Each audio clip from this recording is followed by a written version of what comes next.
and I know how to win, but it's my temperament. It's my single greatest asset.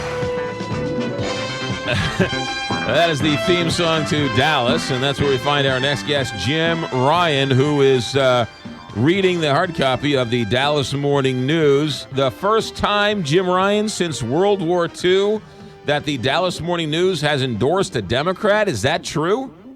It is true. Consider this, that during the primaries, the Dallas Morning News endorsed, or at least recommended. They really don't do endorsements. The Morning News doesn't anyway. They call it a recommendation to their listeners. They recommended John Kasich during the primaries.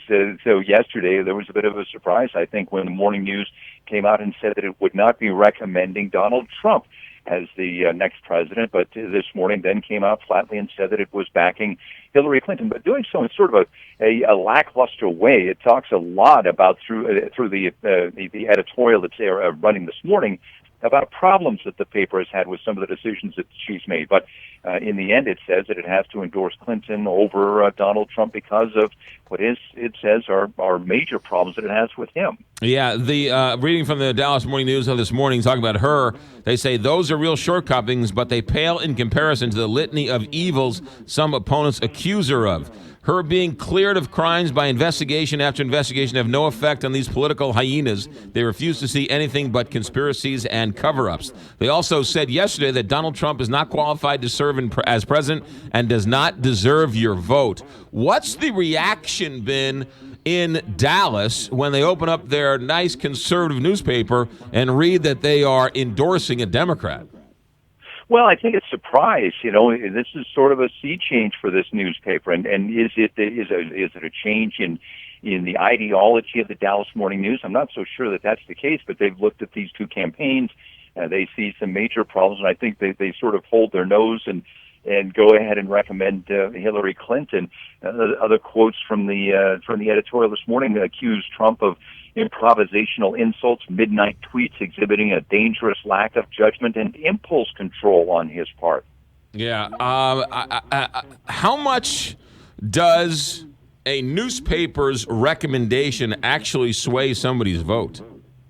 Well, I think it holds some weight among readers out there. It also holds some sway among advertisers. You know, they depend on advertising to stay afloat, either in the paper that you hold over your morning coffee in the morning or your online publications as well. So I think there may be some impact there on advertisers who either see this as a good thing or a bad thing. So, yeah, it's not only the readers out there that they're talking to, but also the people who pay their bills. Yeah, it's quite shocking. Again, I don't know how much it's going to change anyone's vote, that anything's going to at this point, but the fact that the Dallas Morning News, which is Jim, put it into perspective. Where does the Dallas Morning News, I mean, that's I said earlier, it's as famously conservative as the New York Times is liberal. Is that an accurate statement? It is, yeah. Back when this was a two-newspaper town, you had the Dallas Morning News fighting it out with the Dallas Times-Herald. The Times-Herald was famously liberal in its editorial policies, the Morning News conservative.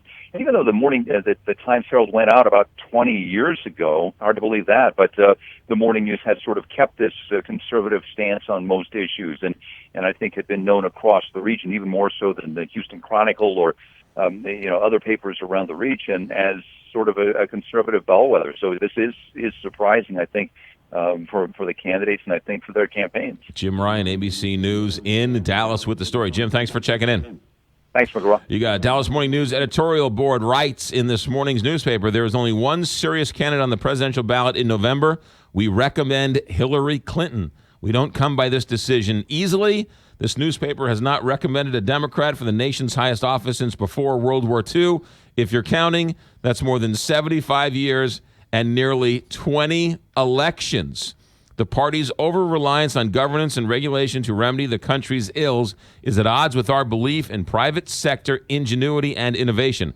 Our values are more about individual freedom, free markets, and a strong national defense.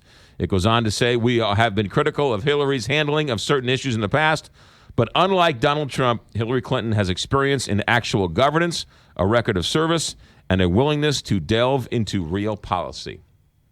I think the other shocking thing about this is not only are they not recommending right.